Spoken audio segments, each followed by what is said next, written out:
முன்னாள் முதலமைச்சர் ஜெயலலிதாவிற்கு அளிக்கப்பட்ட சிகிச்சைகள் குறித்து சுகாதாரத்துறை அமைச்சர் விஜயபாஸ்கரிடம் ஆறுமுகசாமி விசாரணை ஆணையம் 6 மணி நேரம் விசாரணை நடத்தியது. தமிழக முன்னாள் முதலமைச்சர் ஜெயலலிதாவின் மரணம் குறித்து ஆறுமுகசாமி ஆணையம் விசாரணை நடத்தி வருகிறது. இந்நிலையில் இன்று ஆணையத்தின் முன்பு தமிழக சுகாதாரத்துறை அமைச்சர் விஜயபாஸ்கர் ஆஜரானார். விசாரணை முடிந்த பிறகு செய்தியாளர்களை சந்தித்த அவர் நீதிபதி கேட்ட கேள்விகளுக்கு உரிய பதில் அளித்துள்ளதாகவும் குறுக்கு விசாரணையின் போது முழு ஒத்துழைப்பு வழங்கியதாகவும் குறிப்பிட்டார். 3 முறை சம்மன் அனுப்பியும் ஆஜராகலை, இன்னைக்கு 4வது முறை தான் ஆஜராகிருக்கார் அப்படின்ற ஸ்க்ரோலிங்லாம் பார்த்தேன். அது மாதிரி இல்லை. இன்றைக்கி தான் எனக்கு வந்து சம்மன் வந்து ஏற்கனவே 3 சம்மன் வந்து அந்த 3 சம்மனும் டேட்டு வந்து ஆணையத்தால் எனக்கு வந்து போஸ்ட்பான் செய்யப்பட்டது.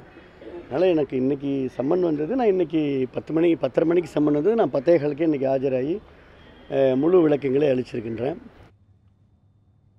தொடர்ந்து செய்தியாளர்களிடம் பேசிய சசிகலா தரப்பு வழக்கறிஞர் ராஜா செந்தூர் பாண்டியன், சுகாதாரத்துறை செயலாளர் ராதாகிருஷ்ணன் அளித்த சாட்சிகளையே விஜயபாஸ்கரும் தெரிவித்ததாக கூறினார். ஜெயலலிதாவிற்கு அளிக்கப்பட்ட சிகிச்சைகள் அனைத்தும் துணை முதலமைச்சர் ஓ பன்னீர்செல்வத்திற்கு தெரியும் என விஜயபாஸ்கர் வாக்குமூலம் அளித்ததாகவும் ராஜா செந்தூர் பாண்டியன் தெரிவித்தார். ஜெயலலிதாவை சிகிச்சைக்காக வெளிநாடு அழைத்து செல்வது தொடர்பாக அமைச்சரவையில் விவாதிக்கவில்லை என்றும் விஜயபாஸ்கர் தெரிவித்ததாக ராஜா செந்தூர் பாண்டியன் குறிப்பிட்டார்.